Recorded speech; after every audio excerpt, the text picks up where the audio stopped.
Southeast Texas Weekly, brought to you by the Modern Vein Surgery Institute at Privity Clinic for Surgical Care. Welcome back to Southeast Texas Weekly. You know, the Humane Society of Southeast Texas was founded back in 1962, and since then they've found homes for numerous animals, and they, along with other shelters in the region, are currently busting at the seams. The board, shelter workers, and volunteers work very hard to try to help alleviate the animal overpopulation problem that we have here in Southeast Texas through the programs that they run through the Humane Society. And here to talk about that is board member Mary Jane Benning. Thanks for coming, Mary Jane. Oh, thank you for having us. And your little guest, George, who This I is love. George. I've fallen in love. Don't call the shelter. George has a home. Yes. George is a rescue, but George does have a good home. But I need a prop. Yeah. So, you know. Yeah. Oh, and he's a great prop. He's a little love bug prop. And I'm going to is. probably reach for him at some point during this interview. He'd be happy to see you. So this, even though we're laughing and George is a great dog, this is a serious problem that we have in Southeast Texas. Definitely. Because I know I volunteer with the Humane Society and we do stories with Beaumont Animal Services, and we talk to all the area rescues, and everybody is packed all the time. We are. And, you know, the biggest problem we have is people not spaying and neutering their pets. Yeah. It's good for the pet. It can lead to a longer life. It's wonderful. One of the things that I really have seen, because I've been a volunteer or involved with our shelter since about 1986. Yeah. And we used to kind of be, I think, part of the problem because we would adopt animals out without spaying and neutering them before they left us. Right, but now you require. We do. Yeah. No animal will leave our shelter without actually extensive vet services and being spayed or neutered, Yeah. which is a gift because we do have such a wonderful veterinarian Absolutely, yeah. on site which can do that for us. But, you know, people say, oh, sure, I'll adopt and then I'll get them spayed or And then they neutered don't. right away. And they don't do Right. it For for whatever one reason or reason, yeah. another. And then they get out, things happen. No one's doing it intentionally, Yeah. but that's what happens. And so we end up with all these unwanted litters. Right. So the biggest way to prevent animal overpopulation is to take control of your own pets and have them spay or neutered. What else is the shelter doing to try to help alleviate that problem? Well, education Yeah. always is, you know, a big thing. And then, you know, once we get them, the best thing we can do is just take the best care we can of them while we have them. And that's what the public can help us with besides spaying and neutering their own pets. Right. We need good volunteers. Volunteers can come down.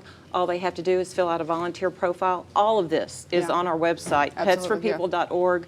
Go, they've got just a wealth of information. Fill out their volunteer profile, come to a 1-hour volunteer orientation, and we have so many things from gardening to walking dogs, you know, that they can help us with. There's so many ways that you can help, and right So now many we're ways. rolling video of some of the animals that you can get at the Humane Society.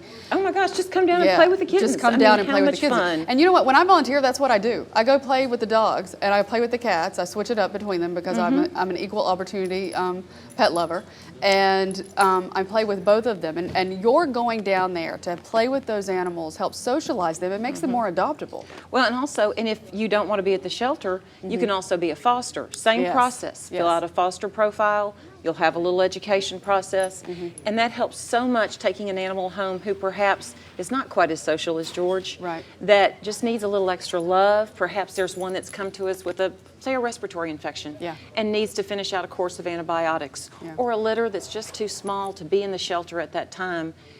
Fostering is it's for a short period of time, Right. and then you bring them to us and we find homes for them. So it's all kinds of ways you can And the help. percentage, I think, of animals that are fostered in homes and they're used to that home life and they learn the rules Sure. are so much more adoptable than ones that aren't. And the other thing I wanted to talk about was the fact that when you adopt, it is a lifetime commitment. Absolutely. So Humane Society works really, really hard at making sure that that is a good match. But so when you're adopting, there are things that you need to consider.